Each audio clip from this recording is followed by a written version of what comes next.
তরুণদের উৎসাহ দিতে কলেজ ছাত্রের বানানো রেসিং কার গো কার্ট চালালেন প্রধানমন্ত্রী তারেক রহমান। ভবিষ্যতে এই বাহনটির আধুনিক সংস্করণ তৈরিতে সরকারি সহায়তার আশ্বাসও দিয়েছেন প্রধানমন্ত্রী। গাড়ি নির্মাতা শিক্ষার্থী রিজওয়ান রশিদ জানান, সরকার প্রধানের এই সহযোগিতা তাকে আরও বড় কিছু করতে উৎসাহিত করবে। মনির হোসেন তপর রিপোর্ট।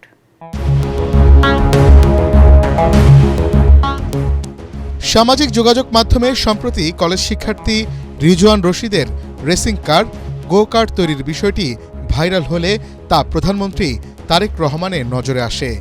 এরপরই প্রধানমন্ত্রী এ বিষয়ে খোঁজখবর নিতে তার অতিরিক্ত প্রেস সচিব আতিকুর রহমান রুমনকে দায়িত্ব দেন।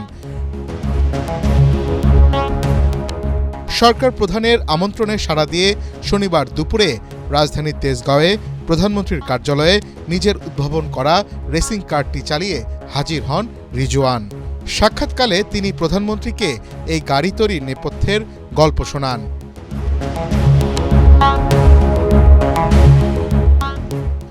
প্রধানমন্ত্রী তারেক রহমান অত্যন্ত আগ্রহ নিয়ে নতুন এই যানটির নানা দিক জানতে চান। এক পর্যায়ে প্রধানমন্ত্রী নিজেই গো কারটির স্টিয়ারিং ধরেন এবং সেটি চালিয়ে দেখেন। সরকার প্রধান বলেন, দেশের তরুণদের এমন সৃজনশীল কাজে আরও বেশি সম্পৃক্ত হওয়া উচিত।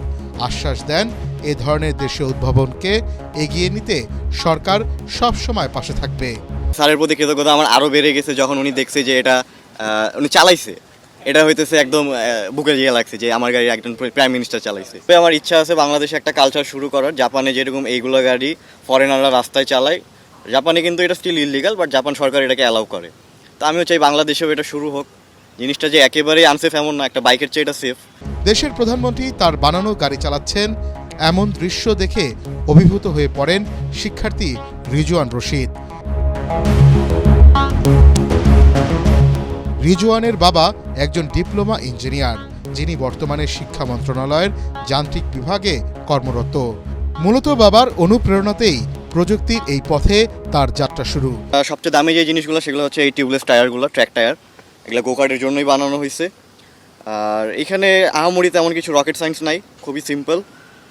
লোহার ফ্রেম, ব্রেক, অ্যাক্সিলারেটর, ইঞ্জিন সবই মনে করেন প্লাগ অ্যান্ড প্লে। আমার জাস্ট ফ্রেমটা ডিজাইন করে নিজের মতো বানানো লাগছে। 2025 সালে এইচএসসি পরীক্ষার পর অবসর সময়কে কাজে লাগাতে ভিন্ন কিছু করার পরিকল্পনা করেন রিজওয়ান।